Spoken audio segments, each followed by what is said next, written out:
সন্ন্যাসীরা নাম নেবেন, মায়েরা উলুধ্বনিতে উৎসাহিত করবেন। সন্ন্যাসীরা নাম নেবেন, মায়েরা উলুধ্বনিতে উৎসাহিত করবেন।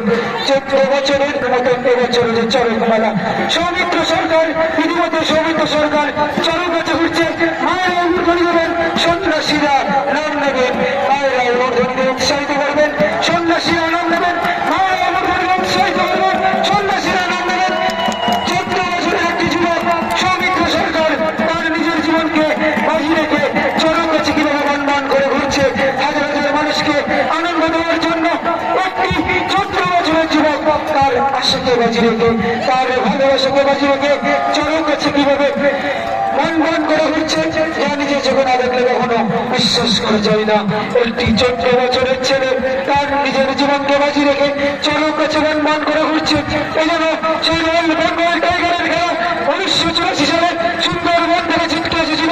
রয়্যাল বেঙ্গল টাইগার যে একটা সময় বাংলার মানুষ স্তম্ভিত হয়েছিল, কম্পিত হয়েছিল।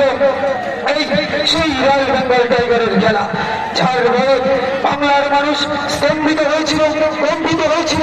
সেই রয়্যাল বেঙ্গল টাইগারের খেলা একটি জীবন্ত মানুষ কিভাবে বর্ষিত অবস্থায় চরক কাছে বন্ধন করে ঘুরতে পারে হাজার হাজার মানুষকে আনন্দ দেওয়ার জন্য।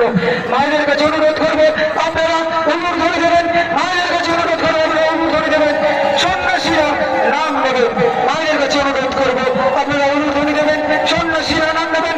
14 বছরের একটি যুবক তার নিজের জীবনকে বাজি রেখে কিভাবে চরক কাছে বন্ধন করে ঘুরতে পারে হাজার হাজার মানুষকে আনন্দ দেওয়ার জন্য, যার চোখে না দেখলে বিশ্বাস করা যায় না।